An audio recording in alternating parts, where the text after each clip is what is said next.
knowing a little bit too much about computers. Sometimes Ignatius will make you too smart for you. Wait on it, and that gets you in trouble. Yeah. Trust me. Yeah. It'll get you in trouble.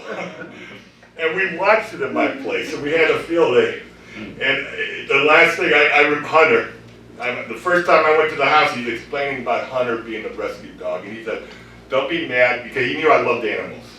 Animals, kids, people I can't stand, but I love animals and kids. And he's telling me he's shy.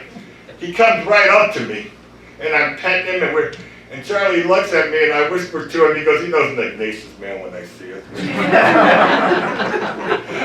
You know, but Charlie, like everyone else said, will be missed.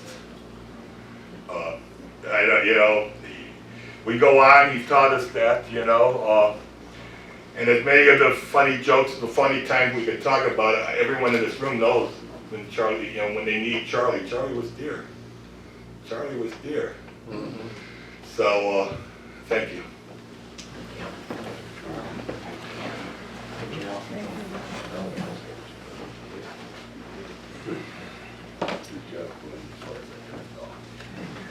At this point, if there is anyone else who would like to get up and say a few words, you're welcome to do so. I understand if you don't. Public speaking on the spot can be scary. Is there anyone who would like to get up and say a few words? That's fine. Can I have water real quick?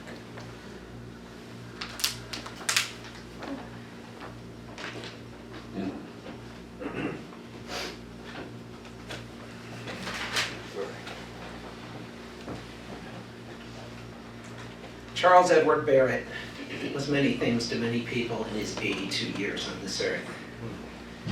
Husband, father, friend, provider, confidant, artist, agitator, entertainer, acquaintance, sponsor, or nemesis.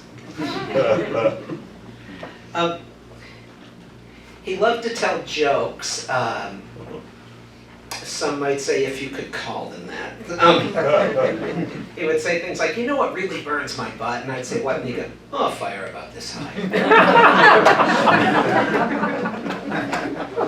Later generations would call that a dad joke. He was doing it before there was a name for it. He was a proud member of AA for 49 years. He joined back when being in the program was a big secret, before society had a better understanding of addiction. So though he was proud of his affiliation, as a kid we were always instructed that no one was to know, that we were to tell no one. So as a kid it felt like it was some secret societies. It was all mysterious and a little weird. After meeting his friends from the program, I'd still use the words mysterious and a little weird.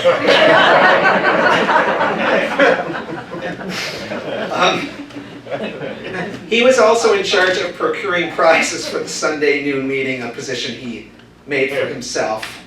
Though it may have been self-appointed, he embraced it, hitting the dollar stores and markets in search of various stuffed animals, slide whistles, and novelty pens. Going through the house, we did find a selection of these prizes handpicked by Charlie, which are on the back table. Mike, do we have a count on how many prizes? Yeah, there's about 20 of them today. About 20 of them today. There are 20 prizes there today. You are urged to please take them as parting gifts with you when you leave, both because we'd like you to have a little memento, and he did not save receipts.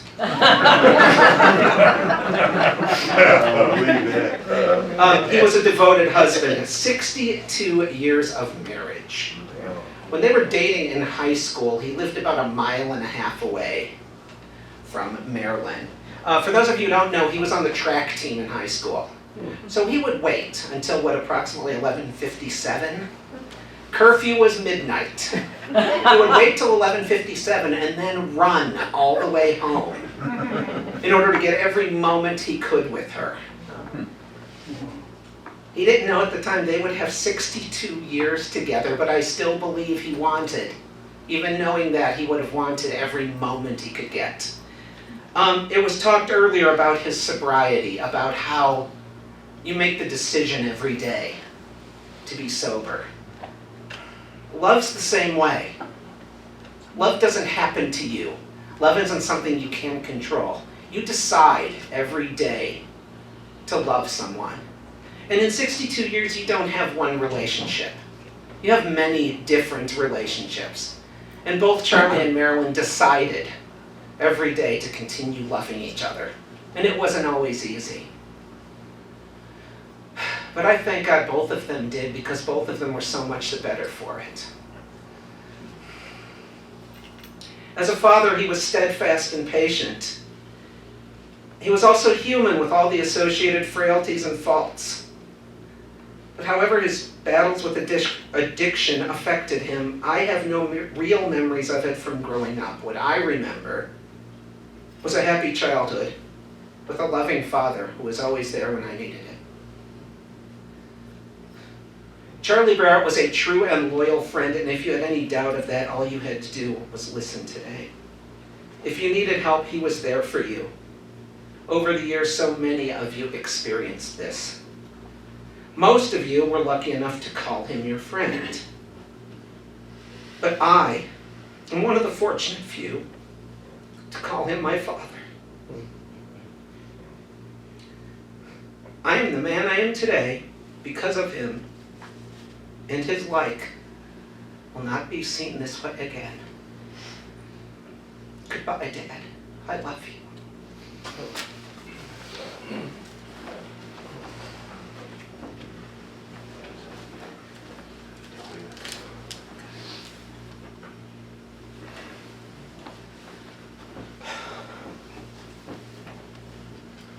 I would like to close this ceremony with a blessing that I had two different friends say to me upon hearing of my father's passing.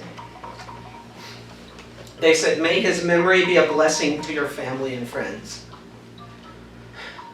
His existence in all of our lives was a blessing, and his memory will continue to be so, as I see him live on in each and every one of you.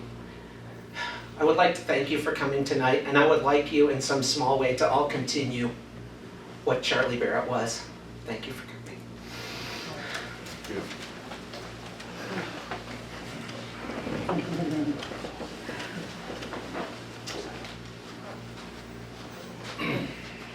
Folks, on behalf of the family, we'd like to thank you all for being here tonight to support them and share memory stories. And this will conclude the services here tonight.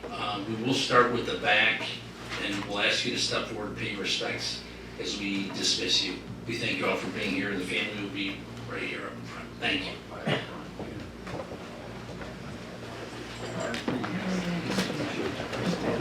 One up here. We don't eliminate you anymore.